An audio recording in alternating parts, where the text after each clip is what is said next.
Olá, crianças, tudo bem com vocês? Hoje nós vamos continuar a nossa história. Vocês lembram que na semana passada que a tia Lori contou a história de Daniel? Lembra? Hoje nós vamos aprender um outro personagem. O personagem de hoje chama Esdras. A história de Esdras começa depois que Jerusalém foi invadida e totalmente destruída. E o povo foi levado cativo para a Babilônia, onde o rei era quem? Lembra aquele nome bem difícil? Nabucodonosor, né? O povo já estava na Babilônia por cerca de 50 anos, quando começa a história do nosso personagem de hoje, que é Esdras. O rei daquela época era Ciro, rei da Pérsia. E Ciro, Deus falou com Ciro que para ele reconstruir o templo. Lembra? O templo foi totalmente destruído, né? Lá em Jerusalém, o pessoal da Babilônia invadiu, ele foi totalmente destruído. Ele providenciou mantimento, ouro e escreve uma carta pedindo para as pessoas ajudar com madeira e vários utensílios para a reconstrução do templo. E manda cerca de 42 mil homens, né? 42 mil homens aproximadamente, retornando para Jerusalém. Quando chegaram lá, antes de começar as obras, eles louvaram e glorificaram a Deus por estarem de volta em Jerusalém. Mas os povos vizinhos começaram a ficar com raiva, incomodados com o povo que estava ali para reconstruir o templo. Eles começaram a fazer de tudo para atrapalhar e começaram a dar dinheiro para as pessoas do governo para embarcar a obra, para parar a obra, né? Mas eles viram que as pessoas estavam relutantes em continuar com a obra, mesmo as adversidades. Então, as pessoas continuaram a sua obra independente dele estar falando. Eles resolveram escrever cartas para os reis da região e mandaram uma carta para o rei olha o nome difícil, hein? Artaxerxes. Quase que não consigo falar, né?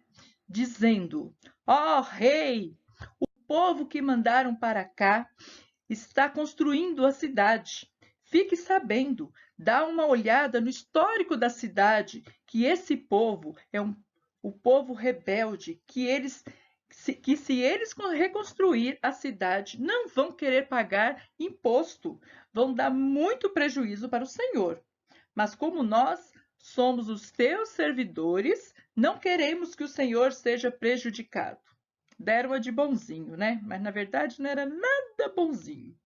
Sabe o que o rei fez? E aí o rei estudou e viu que a cidade de Jerusalém tinha um histórico de guerras e tudo mais.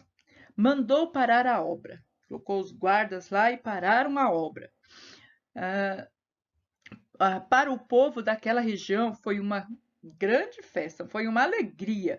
Pegaram aquele monte de arma e partiram para cima dos israelitas para mandar parar a obra. E assim pararam.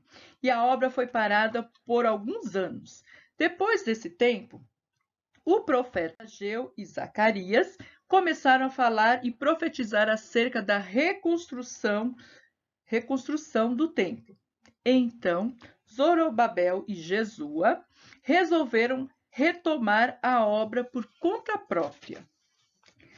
Mas, nesse tempo, veio, sabe quem? Tatenai. Tatenai era um governador dali do Eufrates, né? E ele, como sempre, que queria atrapalhar a obra. O povo não quer ver ninguém se dando bem e resolveu atrapalhar a obra, mandando uma carta ao rei Dário. Mandando uma carta para o rei Dário, dizendo: ó rei, o povo aqui estão querendo construir. E falou do povo rebelde. Aí Dário foi pesquisar e achou a ordem de Ciro, mandando fazer a reconstrução do templo. Dário respondeu a carta de Tatenai falando assim: tá bom, deixe eles construírem, inclusive eu ordeno que todo mundo ajude eles, inclusive vocês que são os oficiais, vai todo mundo ajudar na reconstrução do templo.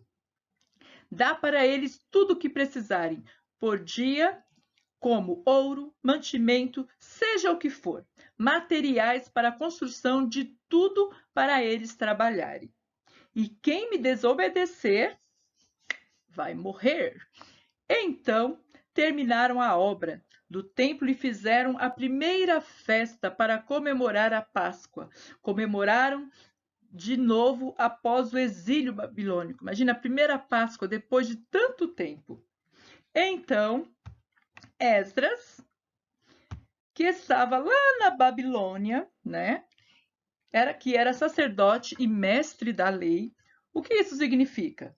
Que ele era alguém que tinha dedicado sua vida a estudar as leis de Moisés e tudo acerca dela. Então, com o templo construído, ele pede ao rei que envie ele para lá, para certificar que o povo estava cumprindo as leis que eram para serem cumpridas, as leis de Moisés, e para garantir que todo mundo tivesse conhecimento da lei.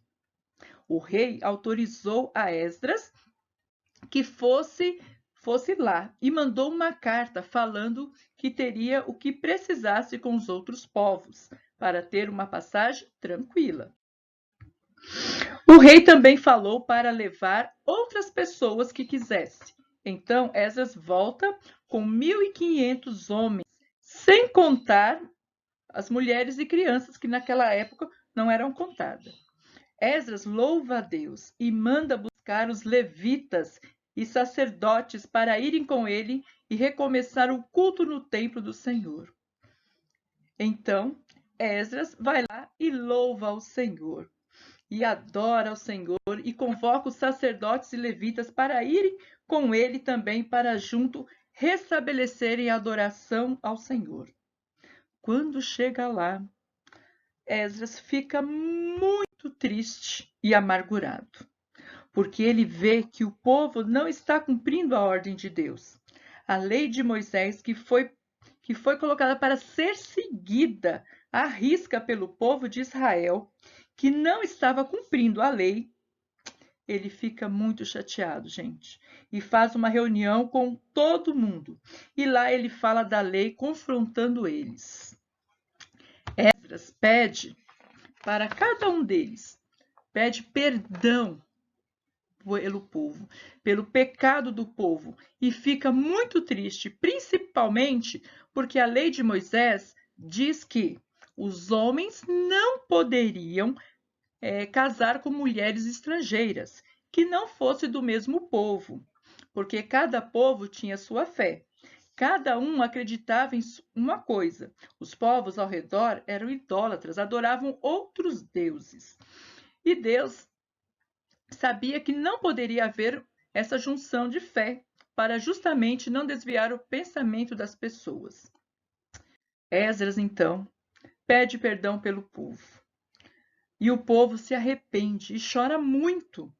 O povo faz um acordo com Esdras e vão resolver essa situação. Passando algum tempo, esses homens se separaram de suas mulheres, se despedindo com elas, os seus filhos, para a terra de onde eles vieram. E aí, gente, a nossa história não acaba por aí. E você fique atento, o que será que aconteceu com esse povo? Será que esse povo está realmente agora andando certinho na lei do Senhor? Isso é o que nós vamos ver na próxima história. Então não perca a próxima história, tá bom? Beijão!